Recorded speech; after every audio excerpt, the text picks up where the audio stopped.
کسی شہر میں ایک سونار رہتا تھا۔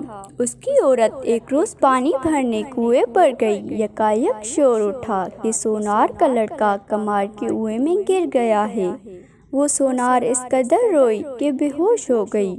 غش کی حالت میں اس نے خواب میں دیکھا کہ ایک بی بی نقاب پوش تشریف لا رہی ہیں اور فرماتی ہیں کہ اے عورت، تو منت مان لے کہ میرا لڑکا عمار کے کنویں سے صحیح سلامت نکل آیا تو میں جناب سیدہ کا معجزہ سنوں گی۔ اتنے میں ایک طرف سے شور اٹھا کہ سونار کا لڑکا کمار کے کنویں سے زندہ و سلامت نکل آیا ہے۔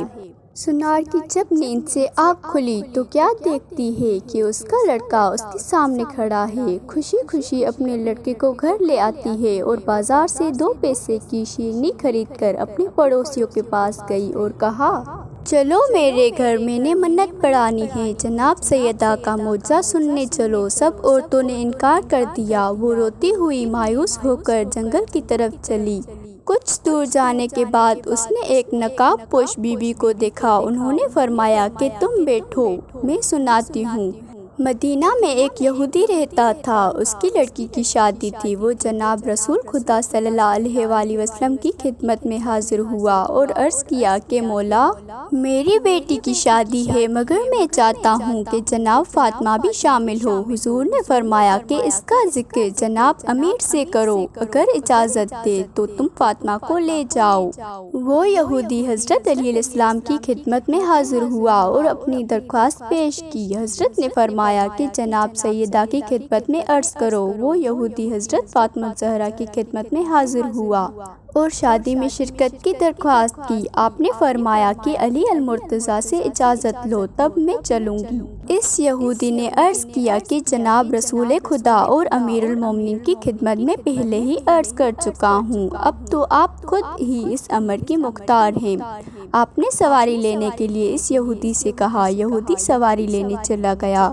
جناب سیدہ نے جانماز بچھا کر 2 رکعت نماز ادا کی اور ہاتھ بلند کر کے خدا کی بارگاہ میں عرض کیا کہ اے میرے پالنے والے، میں تیرے رسول کی بیٹی، تیری کنیز ہوں۔ نہ میرے پاس کوئی کپڑا ہے اور نہ ہی کوئی سامان ہے۔ اس حالت میں کیوں کر جاؤں؟ ابھی دعا ختم بھی نہ ہونے پائی تھی کہ جنت کی حوریں ایک کشتی میں جنت کے زیورات اور لباس لے کر حاضر ہو گئی۔ حوروں نے اپنے ہاتھوں سے جناب سیدہ کے لباس زیورات آراستہ کیا اور سواری میں بٹھایا۔ جب جناب سیدہ اس یہودی کے گھر پہنچی تو آپ کے نور سے اس کا مکان روشن اور خوشبو سے مطہر ہو گیا اور جتنی یہودی عورتیں تھیں سب بے ہوش ہو گئی۔ آپ اس حجرے میں تشریف فرما ہوئی جس میں دلہن تھی۔ کچھ دیر بعد سب عورتوں کو ہوش آ گیا لیکن دلہن کو ہوش نہ آیا۔ جب سب عورتوں نے اسے دیکھا تو دلہن کو مردہ پایا اور انہوں نے زور و قطار رونا اور پیٹنا شروع کر دیا۔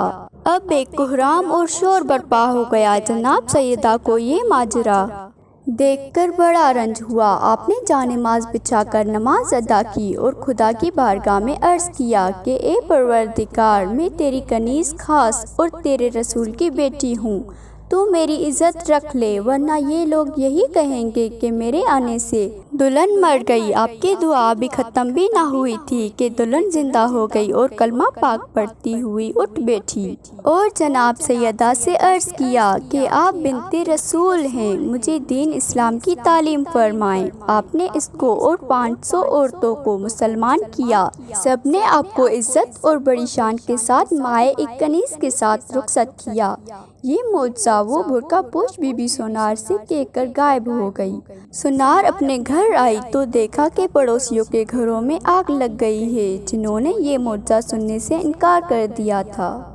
یا اللہ، ہم کو بی بی فاطمہ الزہرا کے واسطے ہر مشکل سے نجات دے اور بے حق بی بی سیدہ سب کے گھروں میں خیر و برکت عطا فرما۔